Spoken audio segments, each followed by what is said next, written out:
I'm not a fan of having my private or personal life out there, but I understand the importance of showing what I do and hopefully trying to inspire others to kind of continue spreading the good and helping the community. What happens when the heir to pop royalty confronts the one question the world never stopped asking?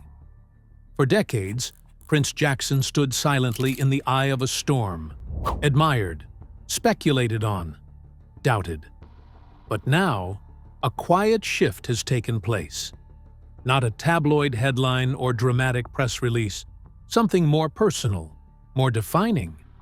A single sentence, and behind it, a deeper truth that redefines everything. No denials, no confirmations, just a message that turned curiosity into reflection.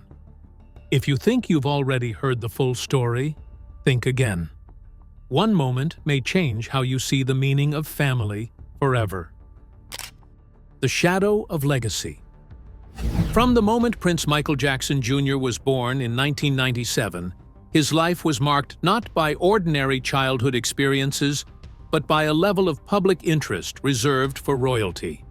As the eldest child of Michael Jackson, one of the most recognizable figures in the world, Prince was instantly elevated to near-mythic status.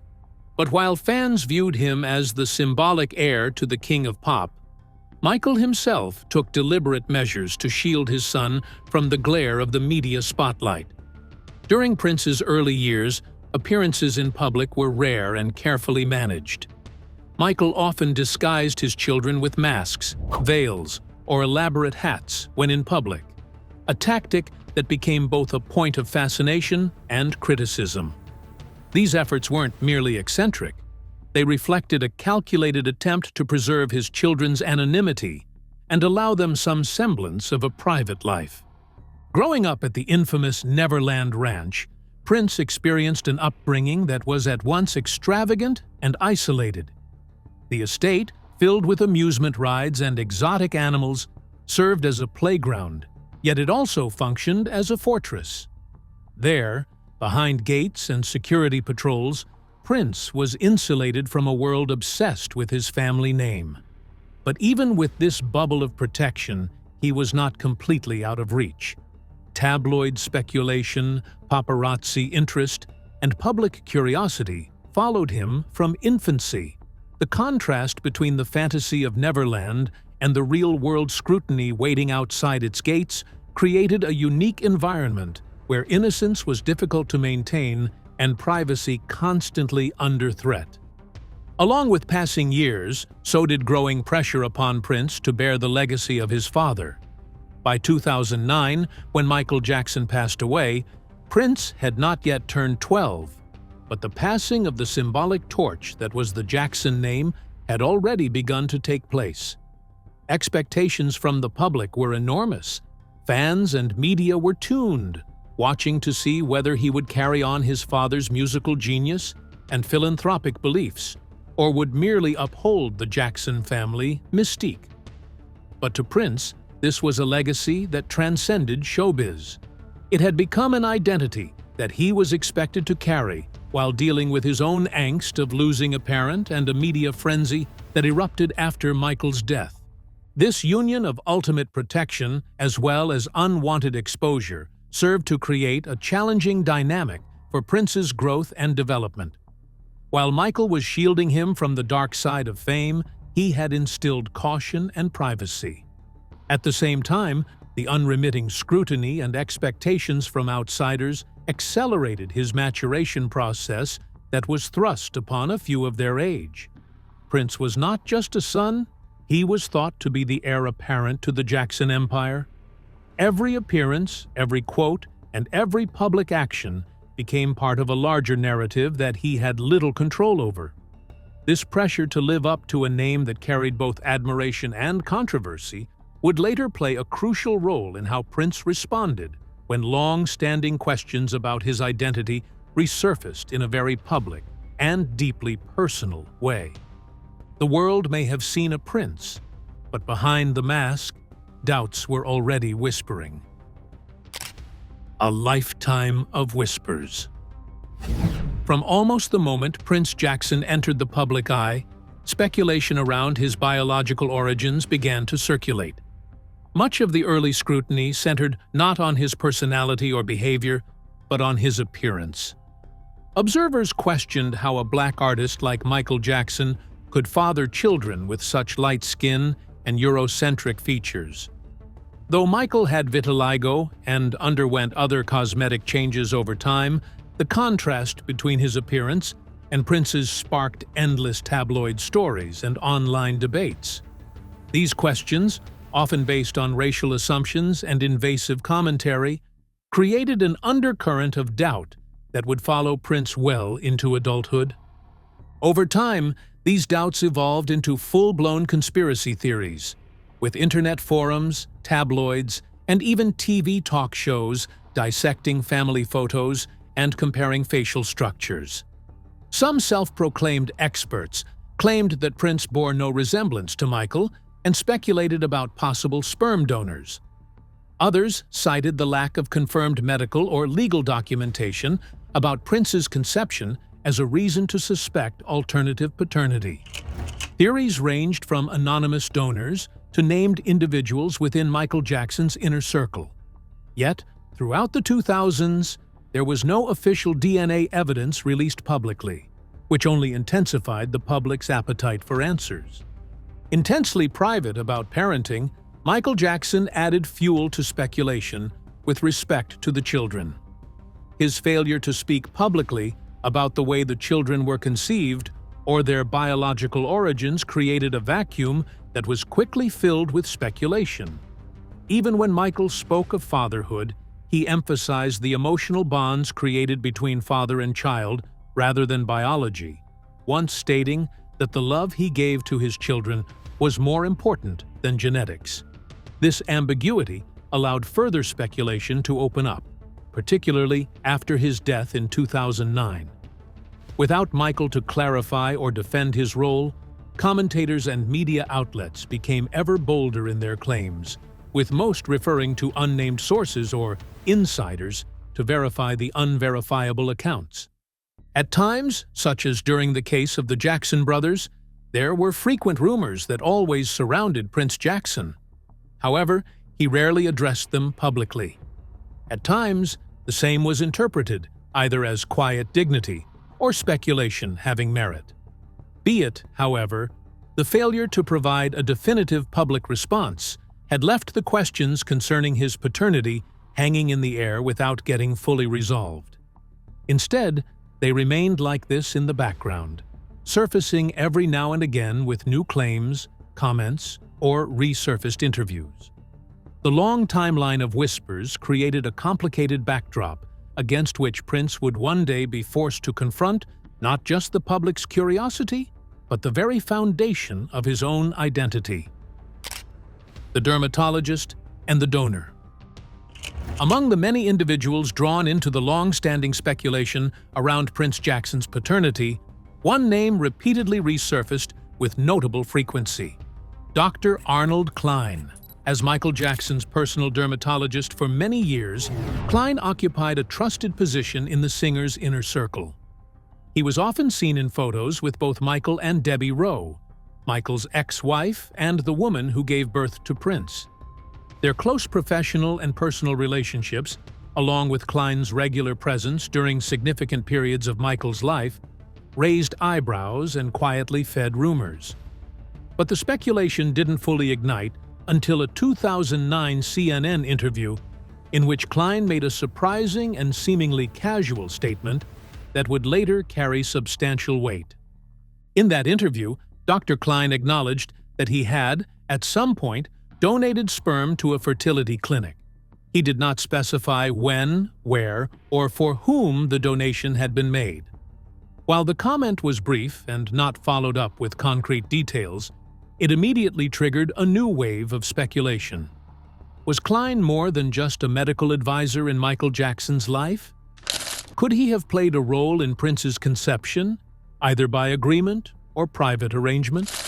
The lack of denial from either party at the time, combined with Michael's intense personal privacy, left the door wide open for theories to flourish in the absence of facts.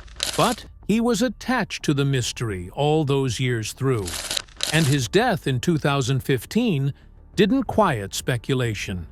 If anything, it rekindled speculation about whether any legal medical documents might now come to light to clarify his role.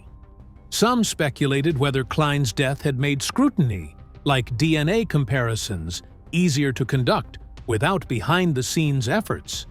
Rumors also emerged to the effect that Michael had selected from several sperm donors, with Klein among the prospective candidates. But, like most of this tangled tale, no definitive proof was ever placed in public that proved or disproved his biological link to Prince. Yet, despite the prevalent curiosity, Klein stayed mostly silent on the topic after that first remark and never spoke over it in public, or took it up in most rumors. This silence, alongside a known relationship with both parents, made him a strong player in a mystery that has withstood the test of time for decades. His role could have been merely medical or more directly linked to the conception of Prince. That remains a mystery. What is clear, however, is that Dr. Arnold Klein became a central piece in the broader narrative, one that blurred the line between professional association, personal loyalty, and potentially biological legacy. Mark Lester's bombshell claim. Among the more controversial voices to emerge in the ongoing conversation about Prince Jackson's paternity was British actor and longtime Michael Jackson friend Mark Lester. Lester, known for his role in the 1968 film Oliver, made headlines when he publicly claimed that he might be the biological father of Michael's two eldest children, Prince and Paris. His comments gained traction in 2009, shortly after Michael's death, when he revealed in interviews that he had donated sperm to Michael years prior as a favor to help him start a family. Lester's statements added a new dimension to the swirling speculation, as he was not a medical associate like Dr. Arnold Klein, but rather a close personal confidant. Lester's claim was rooted in an alleged agreement he had with Michael, a private and informal understanding that he would assist with fathering children. According to Lester, the request came during a period when Michael was exploring various methods of becoming a parent without engaging in a traditional relationship. Lester insisted that there was no formal contract, but said he was told by Michael that his donation had been used. He further stated that as the children grew older, he began to notice what he described as physical resemblances between himself and Prince, which he viewed as additional confirmation. While Lester did not provide medical evidence, his public willingness to take a DNA test, though never confirmed to have happened, kept his story alive in the media. The fairly late assertion that came from Lester appeared noteworthy because it was uttered in great part by a man who had, for the most part, been a family friend for many decades. In this case, it carried weight, unlike tabloid gossip or the speculations of outsiders. But questions also arose. If it were true, why was it not brought up before? Was Debbie Rowe aware of the arrangement? How come the rest of the Jackson family has kept largely quiet while Lester went public? Some considered Lester to be opportunistic, while others found his claims credible, especially with Michael's visible comfort, with unconventional avenues toward parenthood and a complete lack of genetic disclosure. In spite of all the attention accorded to his claim, Mark Lester's participation in Prince's life did not develop in any significant and public way. He provided no fatherly or parental presence to the children. Eventually, the public lost interest in his story, yet his name still figured in the greater puzzle of Prince Jackson's origins. His assertion keeps coming up in online chat rooms and journalists revisiting the case. Yet without DNA proof or acknowledgement from Prince or the Jackson estate, Lester's claim remains speculative, another unresolved chapter in a narrative shaped by secrecy, loyalty, and legacy. The Jackson estate's quiet concerns. As speculation about Prince Jackson's paternity persisted in the public sphere, it eventually began to reach more sensitive and consequential territory, specifically within the legal and financial infrastructure of the Jackson estate. Behind the public tributes, documentaries, and licensing deals tied to Michael Jackson's legacy, the estate is a billion-dollar operation with tightly managed intellectual property and a global brand to protect. According to insider reports, concerns began to quietly emerge within estate circles about the potential legal risks of ongoing paternity rumors. While the family presented a united front in public, some trustees and advisors allegedly pushed for clarity behind closed doors. One of the main concerns was inheritance legitimacy. The estate's operations rely heavily on clear familial ties to justify decision-making authority, distribution of royalties, and public branding connected to Michael's children. If Prince were ever legally determined not to be Michael Jackson's biological child, some feared that future legal challenges could arise regarding control of assets, image rights, or the handling of posthumous works. Whether or not such a scenario was likely, the mere possibility was reportedly enough to prompt quiet discussions among the estate's legal team about proactive steps, including confidential investigations. Perhaps one's derogativeness is adequate, or perhaps one of these internal problems has set the stage for authorizing a private probity into Prince's possible biological connection with Michael. While the entire binder is considered sealed, it has been speculated by some that this internal probity involves consulting external legal experts and forensic analysts. Most importantly, however, this inquiry does not obligate itself to public scandal. It's a protective measure that would have shielded the estate from having to face legal vulnerabilities in the event a biological father ever dared to file a claim. Others speculated that this was simply used to gain power or work out old grudges within the Jackson business structure, since certain factions within the estate were perhaps divided on how to deal with Michael's legacy. Although this issue is highly sensitive, the estate did not officially acknowledge it, nor did any public legal filings ever verify the existence of a paternity investigation.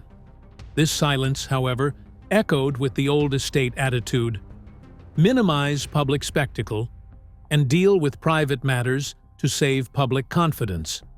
Whether the inquiry led to any specific action or simply confirmed what some trustees had suspected remains unknown. What is certain is that the Jackson estate, faced with a legacy deeply tied to public identity and family continuity, could not afford to leave critical questions about lineage entirely unanswered, even if those answers would never be shared with the public. Just beneath the surface of legal caution, a more clinical move was quietly set in motion. The triple-blind test. The alleged decision to move forward with a discrete DNA analysis marked a major turning point in the long-standing debate over Prince Jackson's paternity. According to sources close to the Jackson estate, any such investigation had to meet the highest standards of privacy and scientific rigor. Given the potential legal and reputational implications, the approach reportedly taken was a triple-blind forensic DNA test, an advanced methodology designed to eliminate bias and human error.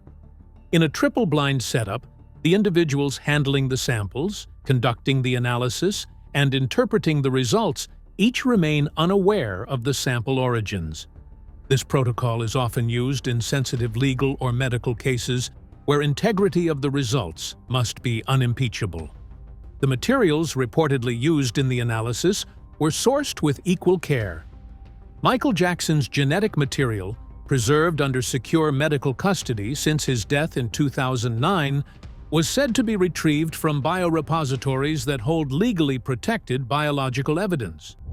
Parallel to this, a sample associated with Prince Jackson was allegedly submitted by a neutral third party, under conditions meant to ensure anonymity and protect the identity of all involved.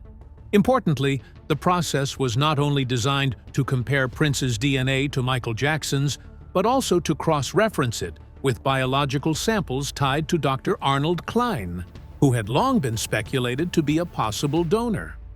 The introduction of a third contentious biological comparison, Klein suggests this was not merely a yes-no check for paternity, but rather an inquiry whose aim seemed to close from speculation multiple avenues. Furthermore, according to the insider's claim, a select group of forensic experts was given access to the samples under strict non-disclosure agreements.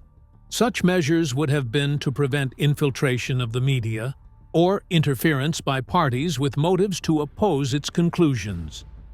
The secrecy and the way the alleged test was conducted show how far Jackson's estate, and potentially Prince himself, wanted definite answers with as little publicity as possible.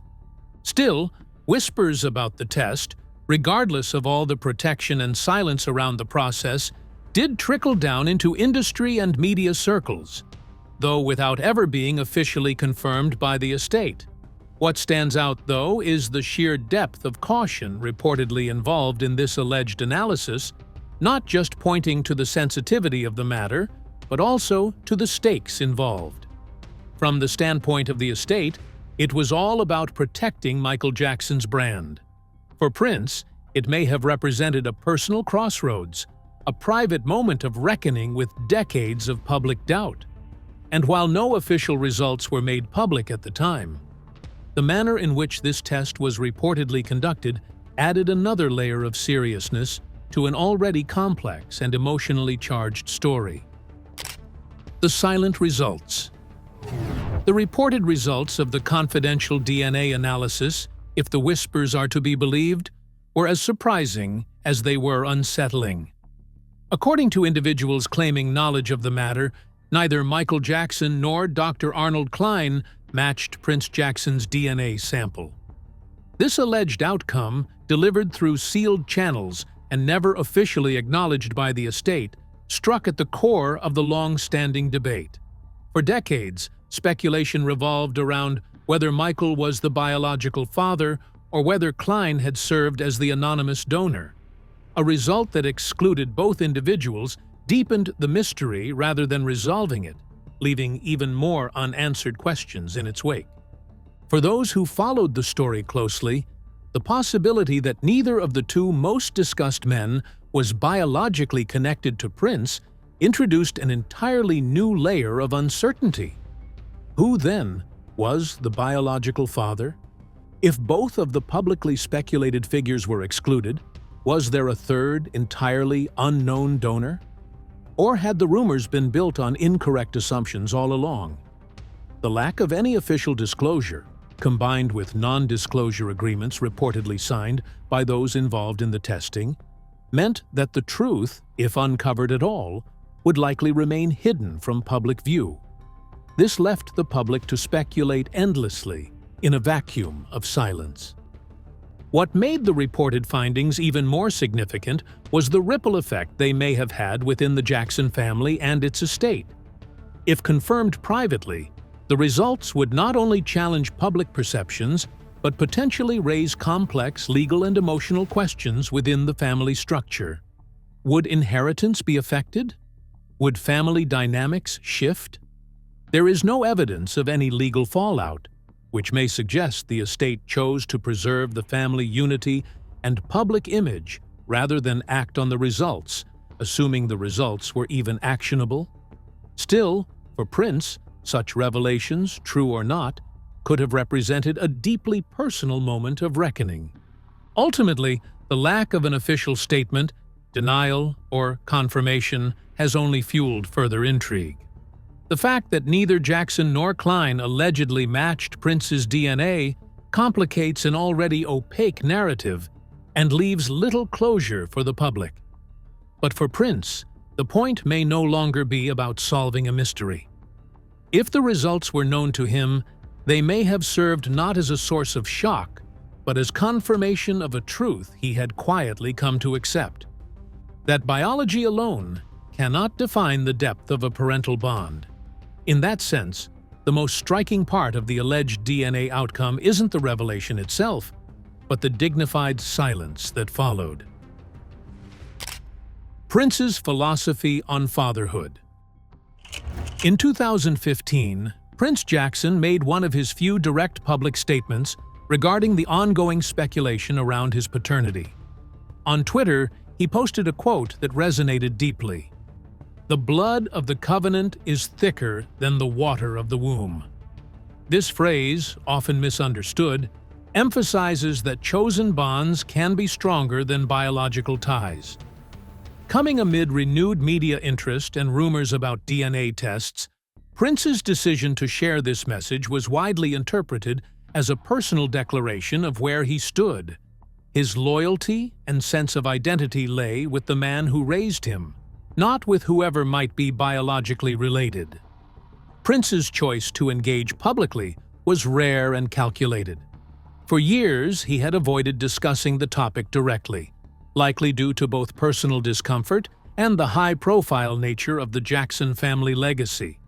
But this single tweet offered a window into his values and emotional maturity. Rather than defend or deny any specific claim about his genetics, he redirected the conversation to something more meaningful: the importance of relationships built on love, support, and commitment.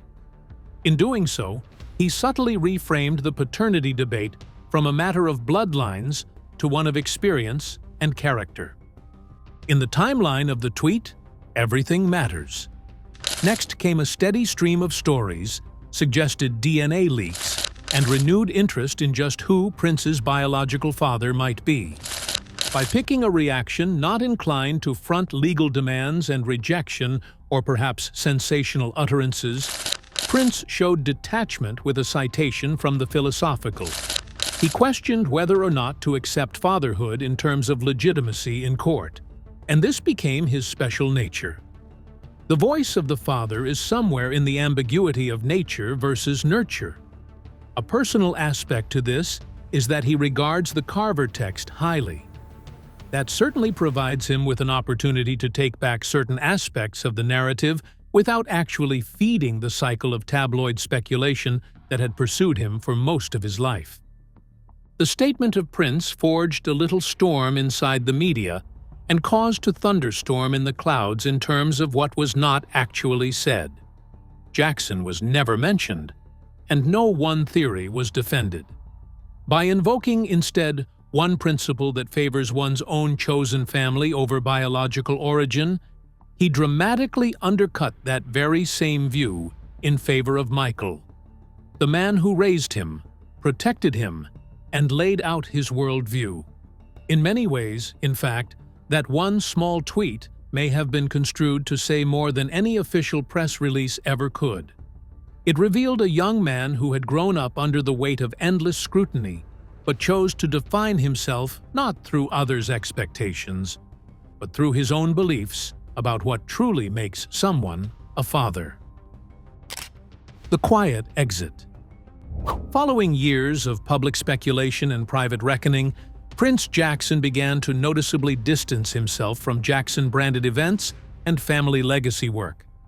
This shift wasn't marked by a dramatic announcement or outright rejection, but by a slow, deliberate reduction in his presence at events that had once featured him prominently.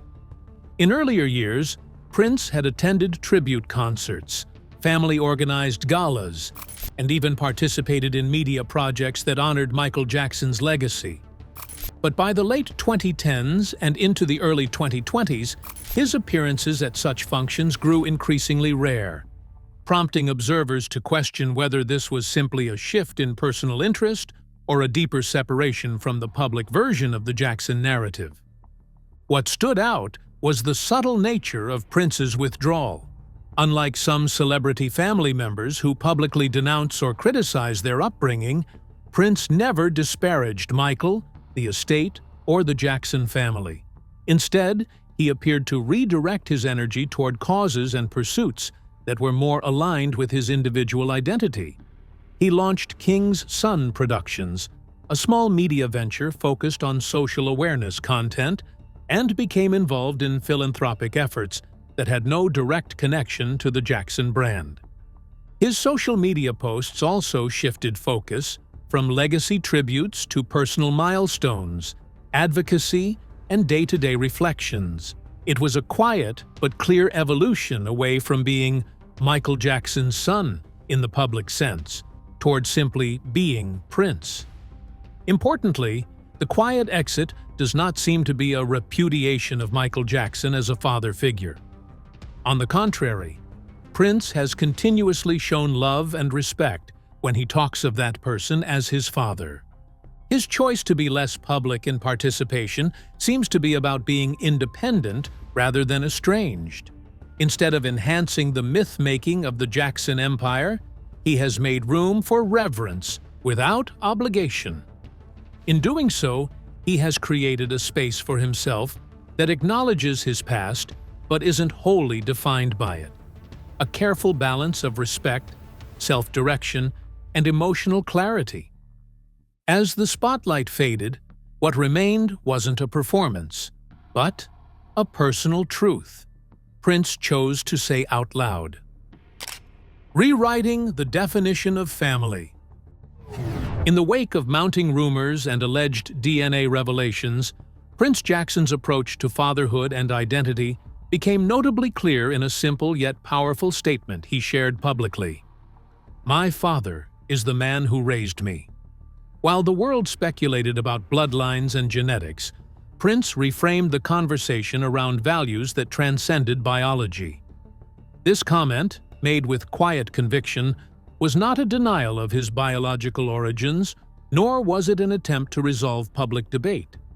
Rather, it was a direct expression of personal truth, an affirmation that love, consistency, and presence define fatherhood more than shared DNA ever could. This declaration echoed what many had observed through Prince's actions over the years. Despite growing up under relentless media scrutiny and being the subject of countless paternity theories, he never publicly questioned Michael Jackson's role in his life. Instead, he consistently spoke of Michael with admiration and gratitude, often highlighting the lessons he learned from him. Whether discussing philanthropy, responsibility, or how to handle fame, Prince's references to his upbringing made it clear that Michael's influence was formative. His statement about fatherhood, then, wasn't just a defense against rumors. It was a rejection of the idea that parenthood is transactional or biological by default. Such a position invites a larger discussion on how family might nowadays be defined. Even if his statement resonates with the public beyond the realm of celebrity, because it is typical in an age where such families as blended or adoptive or non-traditional families flourish, he has tried to position himself not just as the victim into a confused reality or a scandal, but one who had attained or found clarity in the relationships that mattered most. The man who nurtured him, taught him values, and kept him safe during his most vulnerable years. That, in his eyes, was his father. To reframe like this brings bigger questioning on assumptions and shows how much more significant emotional bonds can be than ancestral ties. This is what makes Prince's announcement most compelling. It will absolutely not incite the controversy. Instead of throwing a lot of stones back and forth in a public environment or sharing all personal details in a public forum, he calmly and maturely stated, "My father is the man who raised me," which cuts through a lot of speculative noise with something more valuable: lived experience. A sentiment that neither confirms nor denies the rumors, but makes it irrelevant. In doing so, Prince reclaims the narrative, not by solving the mystery of his paternity, but by declaring that the answer doesn't define who he is. Thanks for watching. If this story got you thinking, don't forget to like, drop a comment with your thoughts, and subscribe for more deep dives just like this. And hey, don't stop here. Click the next video on your screen for the full picture. There's more to uncover.